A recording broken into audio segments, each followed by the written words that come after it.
విష్ణుదేవుడు ధర్మాన్ని రక్షించడం కోసం ప్రతి కాలంలో అవతరించాడు. విష్ణుదేవుడు ఎన్నో అవతారాలలో అవతరించాడు. కానీ వాటిలో 10 అవతారాలనే ముఖ్యమైన అవతారాలుగా భావిస్తారు. ఈరోజు ఈ వీడియోలో విష్ణు భగవానుడి 10 అవతారాల గురించి చెప్తాను. వాటి గురించి తెలుసుకోవడం కోసం ఈ వీడియోని స్కిప్ చేయకుండా ఎండ్ వరకు చూడండి. మొదటిది మత్స్య అవతారం.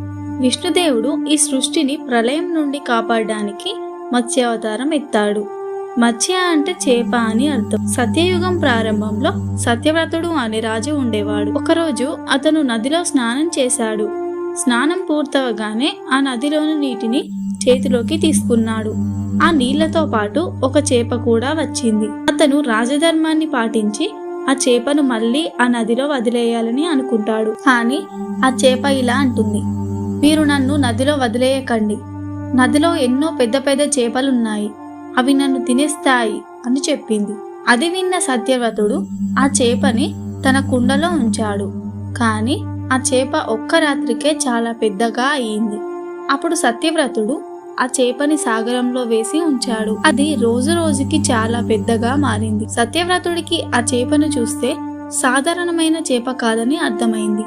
వెంటనే సత్యవ్రతుడు ఆ చేపని తన నిజ రూపంలోకి రమ్మని కోరాడు. వెంటనే విష్ణుదేవుడు ప్రత్యక్షమై, ఇది నా మత్స్యావతారం. ఇప్పటికీ సరిగ్గా వారం రోజుల తర్వాత ప్రళయం రాబోతుంది. ఆ సమయంలో నేను నీ దగ్గరికి ఒక విశాలమైన పడవని పంపిస్తాను. నువ్వు నీ దగ్గర ఉన్న 7 ఋషులతో పాటు నీ రాజప్రజలను తీసుకొని ఆ పడవలో కూర్చో.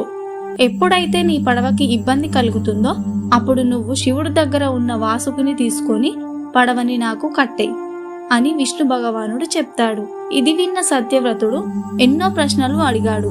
కానీ సరైన సమయం వస్తేనే తను సమాధానం చెప్తానని విష్ణుదేవుడు అన్నాడు.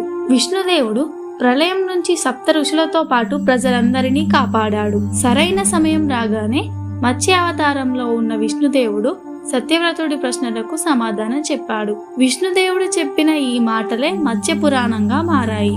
రెండవది కూర్మ అవతారం.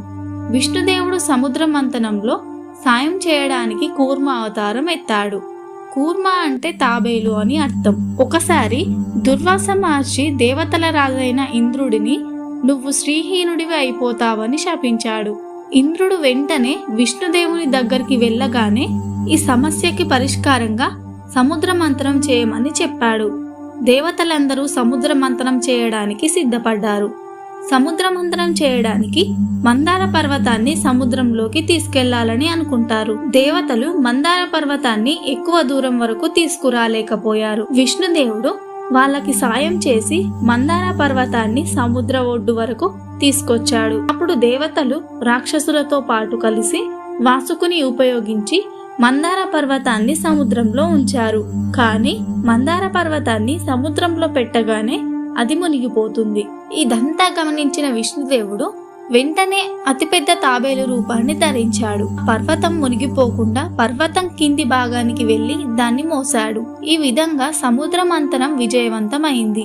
మూడవది వరాహ అవతారం. విష్ణుదేవుడు ఒక రాక్షసుని చంపడానికి వరాహ అవతారాన్ని ఎత్తాడు. ప్రాచీన కాలంలో హిరణ్యాక్షకుడు అనే రాక్షసుడు భూమిని తీసుకెళ్లి సముద్రంలో పెట్టాడు. హిరణ్యాక్షకునికి ఒక వరం ఉంది. అతను బ్రహ్మదేవుని కోసం ఘోర తపస్సు చేసి మనుషులు కానీ దేవతలు కానీ పక్షులు కానీ అతన్ని చంపకూడదని వరం పొందుతాడు. ప్రతి జంతువు పేరు చెప్పి అవి కూడా చంపకూడదని చెప్పి వరం పొందాడు. కానీ పొరపాటున అతను పంది పేరు చెప్పడం మర్చిపోయాడు. అందుకే విష్ణుదేవుడు హిరణ్యాక్షకుడిని చంపడానికి బ్రహ్మదేవుని నాసికరంధ్రం నుంచి వరాహుడి రూపం దాల్చాడు. విష్ణుదేవుని ఈ అవతారాన్ని చూసి దేవతలందరూ ఆనందించారు. వెంటనే విష్ణుదేవుడు వరాహ రూపంలో భూమిని వెతకడం మొదలుపెట్టాడు. తన జ్ఞానంతో వెంటనే భూదేవిని కనిపెట్టి సముద్రం లోపలున్న భూదేవిని బయటకు తీసుకొచ్చాడు. విష్ణుదేవుడు భూదేవిని పైకి తీసుకురావడం చూసి హిరణ్యాక్షకుడు కోపంతో యుద్ధానికి ఆహ్వానించాడు. విష్ణుదేవుడు కూడా యుద్ధానికి అంగీకరించాడు. వాళ్ళిద్దరి మధ్య చాలాసేపు యుద్ధం జరిగింది. కానీ ఆఖరికి విష్ణుమూర్తి హిరణ్యాక్షకుడిని చంపేశాడు. భూదేవిని తన స్నానంలో ఉంచేశాడు. నాలుగవది నరసింహ అవతారం. విష్ణుదేవుడు ఈ నరసింహ అవతారంలో హిరణ్యకశ్యకుడిని చంపేశాడు. హిరణ్యకశ్యకుడు హిరణ్యాక్షకుడి సోదరుడే. నిజానికి హిరణ్యకశకుడు తనని తాను దేవతల కంటే బలవంతుడిగా భావిస్తాడు. అతన్ని మనుషులు కాని, దేవతలు కాని, పక్షులు కాని, జంతువులు కాని చంపలేవు. దీనితో పాటు అతనికి భూమి మీద కాని, పాతాళంలో కాని, ఆకాశంలో కాని ఎక్కడా చావులేదు. అస్త్రంతో కాని, శస్త్రంతో కాని అతన్ని చంపలేరు. ఎందుకంటే హిరణ్యకశకుడికి బ్రహ్మదేవుని వరం ఉంది. ఆ వరం వల్ల అతనికి చావు లేదని అనుకుంటాడు. అతని రాజ్యంలో ఎవరైనా విష్ణుదేవుణ్ణి పూజిస్తే వాళ్ళని శిక్షిస్తాడు. కాని హిరణ్యకశకుడికి ఒక కొడుకు ఉండేవాడు. అతని పేరు ప్రహ్లాదుడు. అతను చిన్నప్పటి నుంచి విష్ణుదేవుడికి పరమ భక్తుడు. అతను ఎప్పుడూ రహస్యంగా విష్ణుదేవుణ్ణే పూజించేవాడు.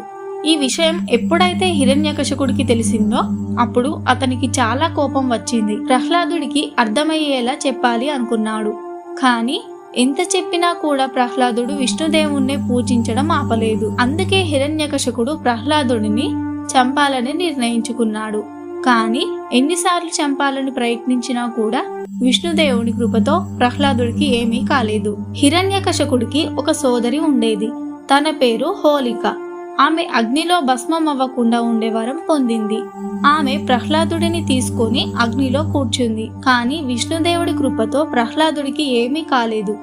కానీ హోలిక భస్మం అయిపోయింది. పొందిన వరాన్ని చెడ్డ పనుల కోసం ఉపయోగించడం వల్ల హోలిక కాలిపోయింది. వెంటనే హిరణ్యకశకుడు ప్రహ్లాదుని స్వయంగా చంపాలనుకున్నాడు. అప్పుడు విష్ణుదేవుడు ఒక మనిషిగా కాకుండా, అలానే ఒక జంతువులా కాకుండా నరసింహుడిగా అవతరించాడు. అలానే హిరణ్యకశకుణ్ణి ఆకాశంలో కాకుండా, భూమి మీద కాకుండా, మరియు అస్త్రాన్ని ఉపయోగించకుండా, శస్త్రాన్ని గాని ఉపయోగించకుండా నరసింహుడి రూపంలో హిరణ్యకశకుణ్ణి తన తొడ మీద పెట్టుకొని కేవలం తన గోళ్లతో గుండెని చీల్చి చంపేశాడు. 5వది వామనావతారం. సత్యయుగంలో ప్రహ్లాదుడి మనవడైన బలిచక్రవర్తి అసురులకు రాజుగా ఉండేవాడు. తను స్వర్గలోకాన్ని ఆక్రమించాడు. దేవతలందరూ ఈ సమస్యకు పరిష్కారం కోసం విష్ణుదేవుడి దగ్గరికి వెళ్తారు. విష్ణుదేవుడు అదితి మాతకి జన్మించి మీకు స్వర్గాన్ని తిరిగి ఇప్పిస్తానని దేవతలకి మాట ఇచ్చాడు. కాసేపటికి విష్ణుదేవుడు వామనావతారంలో భూమి మీద అడుగుపెట్టాడు. ఒకసారి బలిచక్రవర్తి ఒక మహాయజ్ఞాన్ని చేస్తున్నాడు. వామనుడు బలిచక్రవర్తి యొక్క యజ్ఞశాలలోకి వెళ్లి బలి నుంచి 3 అడుగుల స్థానాన్ని దానంగా అడిగాడు. బలిచక్రవర్తి గురువు అయిన శుక్రాచార్యుడు విష్ణుదేవుడి లీల గురించి తెలుసుకున్నాడు. వెంటనే దానం ఇవ్వకుండా ఆపేశాడు. కానీ బలిచక్రవర్తి ఏమాత్రం ఆలోచించకుండా వామనుడికి 3 అడుగుల స్థలాన్ని దానంగా ఇస్తానని మాట ఇచ్చాడు. వెంటనే విష్ణుదేవుడు తన విశాల రూపంలోకి వచ్చి ఒక కాలు భూమి మీద పెట్టాడు, రెండో కాలుని స్వర్గలోకం మీద పెట్టాడు. కానీ 3వ అడుగుని పెట్టడానికి ఏ స్థానం మిగలలేదు. అప్పుడు బలిచక్రవర్తి వామనుడిని తన తలపై పాదాన్ని పెట్టమని కోరాడు. వామనుడు బలిచక్రవర్తి తలపై పాదాన్ని పెట్టగానే బలి సుతల లోకానికి వెళ్లిపోయాడు. అతని దాన గుణాలను చూసి విష్ణుదేవుడు అతని సుతల లోకానికి రాజును చేశాడు. ఈ విధంగా విష్ణుదేవుడు వామనుడి రూపంలో దేవతలకు స్వర్గం తిరిగి ఇచ్చి సాయం చేశాడు. 6వది శ్రీరాముడి అవతారం. త్రేతాయుగంలో రాక్షస రాజైన రావణాసురుడు దేవతలను చాలా ఇబ్బంది పెట్టాడు.